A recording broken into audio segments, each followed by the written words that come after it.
Hello, everyone, and welcome back to English Pod. My name is Marco. My name is Catherine, and today we have a very weather-focused lesson. It's all about all the horrible things that can happen to you with the weather.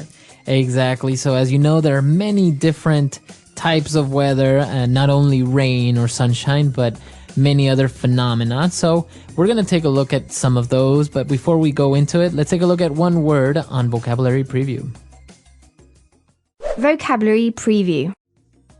Okay, so we're talking about extreme weather today. That's not rain or drizzle or sunshine. We're talking about really interesting, unique, and sometimes devastating things that can happen. So today's vocabulary word is Armageddon. All right, so Armageddon. Now, you've probably seen the movie Armageddon. So what does this word mean?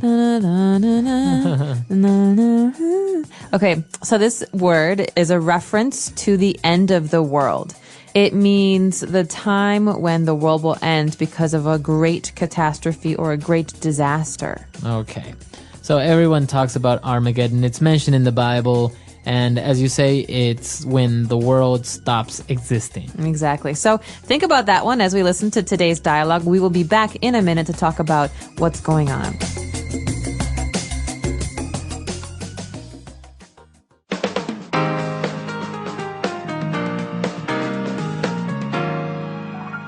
Those are the headlines for today. And now for the International Weather Report with Mike Sanderson.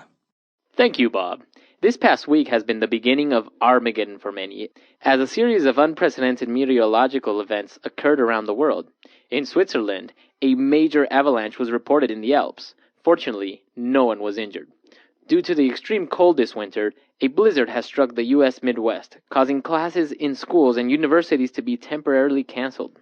Moving on to Latin America, Ecuador has suffered a 6-month drought that has not only affected farming, but has also forced the closure of the hydroelectric power plant that provides electricity for the entire country.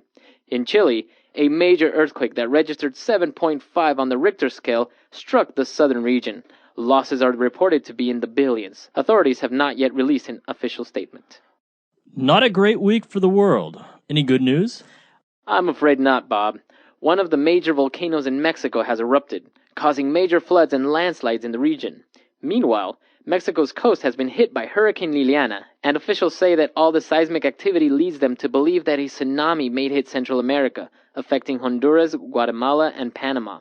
That's all the news we have for today, but stay tuned for updates on the 6 o'clock news. Back to you, Bob.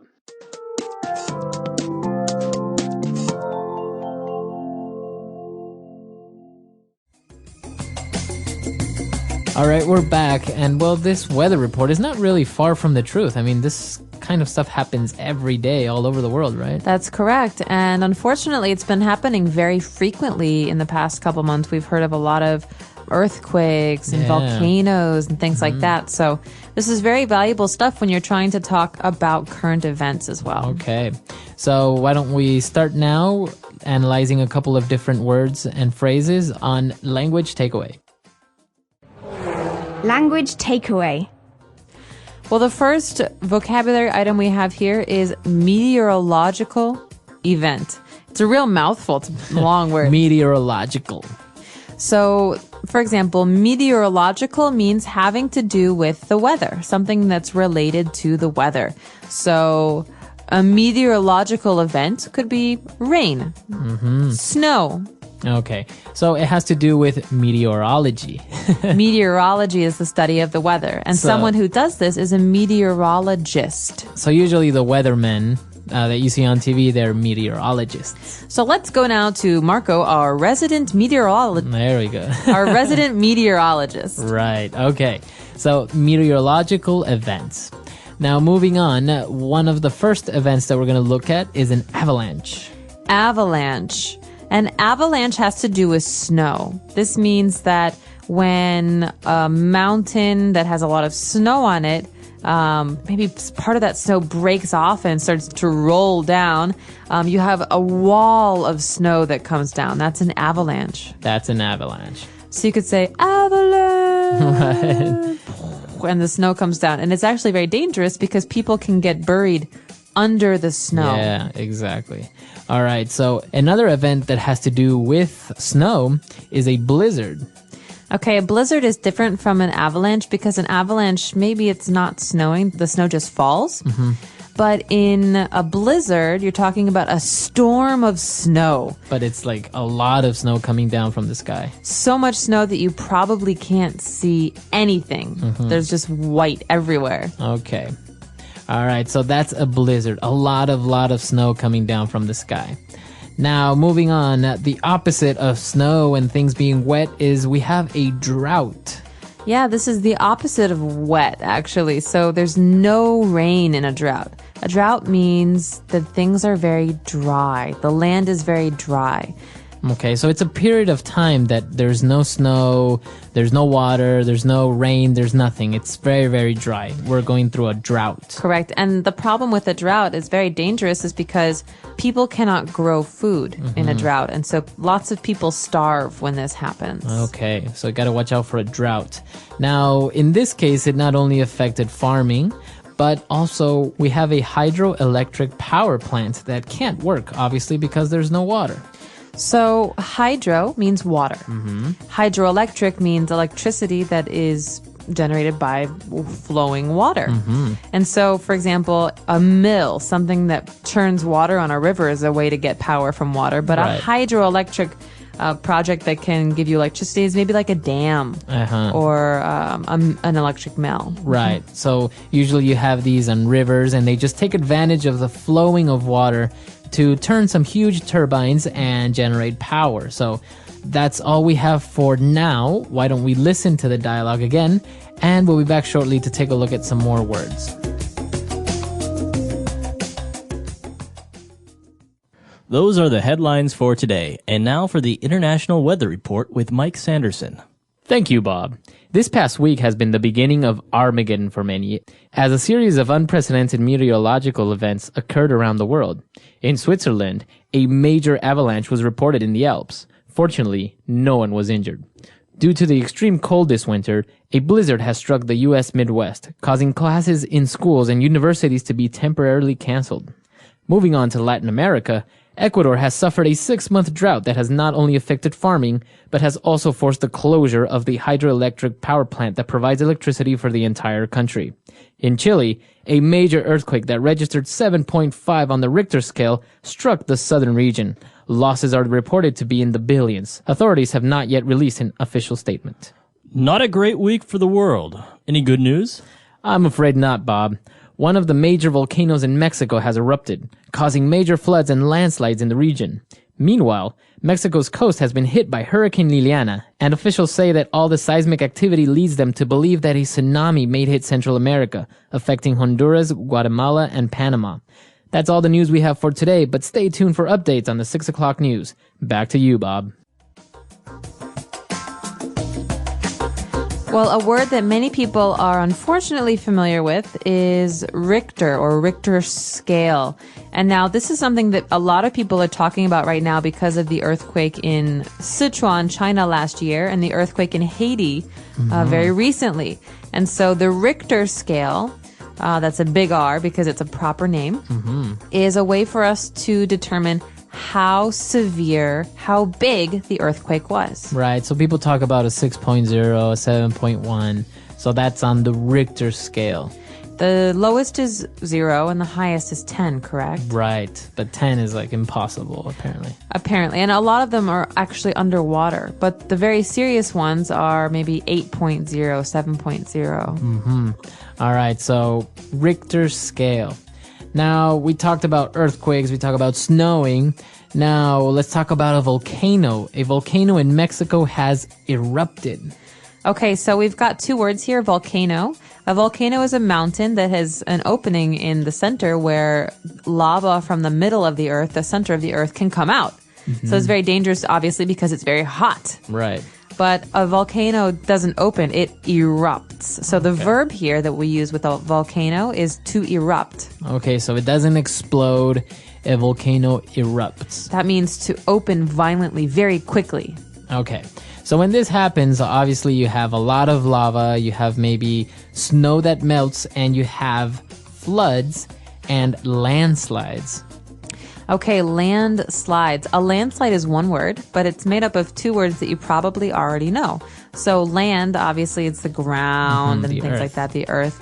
But a slide is to move down across the ground. And so a landslide happens when you've got something like lava or water that's pushing all of the earth, all of the ground down, and it's destroying houses and trees and land, and it's very, very destructive. Right. So you usually see this that happens on the side of mountains or on the side of hills where all that land starts to slide down or to go down.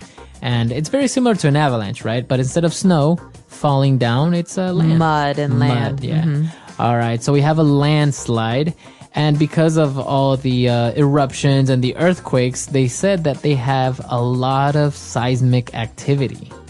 This word seismic is something that I've heard a lot recently in movies like 2012. Yeah. So seismic means having to do with the movement of the plates under the Earth's crust. So, you know, the Earth is not everything that we see. It's also activity, things happening underneath the ground. Right.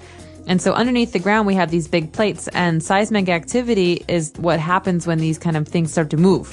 Activity is movement. And so seismic activity refers to earthquakes and volcanoes, things that are changing under the ground that will affect us. Okay. So that's seismic activity. It's pronounced seismic, right? Seismic, that's Seismic. correct. Okay. And because of all this activity, people say that they may have a tsunami. Well, this doesn't sound very English, does it? I know, tsunami. And actually, if you see the spelling, it's with a T, T-S. Right, I think it's a Japanese word, but I'm not I positive. think so too. Tsunami is the name that we give to a giant tidal wave. So that's a wave of water in the ocean that's very, very dangerous because it can get to 100, 200 feet tall. And this means that when it comes down, it can destroy houses, cities, cars, things like that. Right. And there was a very, very famous tsunami in Southeast Asia in 2004. Do you remember that? Yeah, and in Indonesia, right? That's right, in Indonesia and Thailand and Vietnam. Yeah, it was intense. It was big. And it was also because of an earthquake, right? I think so. All these earthquakes, they move the earth around, and then all of a sudden the reaction is that there's water that moves, This and the water huge wave. then turns into a wave. Yeah, just imagine what happens if you have a bucket of water and then you start moving the bucket just a little bit and you see how it just water starts to splat all over the place. That's right. All right, so tsunami was our last word for today. Why don't we listen to our dialogue again and we'll be back shortly.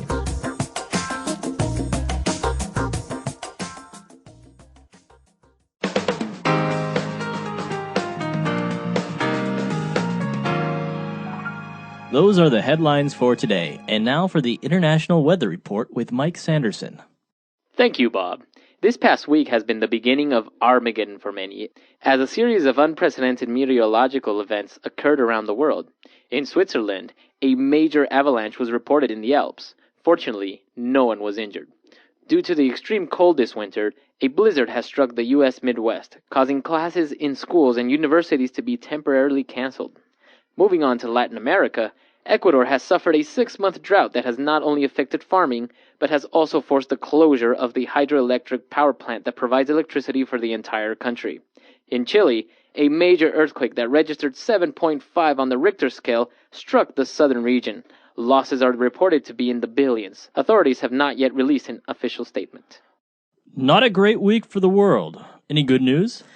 I'm afraid not, Bob.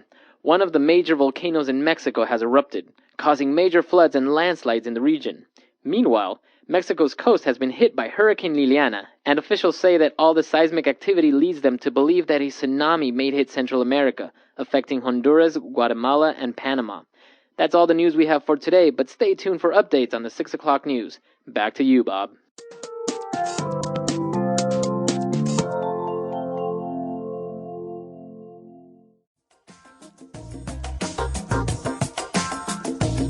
So, Marco, these are all pretty terrifying. Have you ever experienced a meteorological event like one of the ones that we talked about today? I've actually lived it through like 3 earthquakes, like pretty big ones. Well, that's because you used to live in Los in Angeles. LA, yeah. So we get them all the time in LA. Apart from that, I've seen a volcano erupt a couple of times because, you know, Ecuador is part of the volcano alley, right? It's all the Andes Mountains, and it's part of the Circle of Fire, what they call. So we have a couple of different active volcanoes, and from time to time they will start to smoke or to spew some lava, but nothing major. Like, there hasn't been a major catastrophe with the volcanoes. Hopefully it won't either.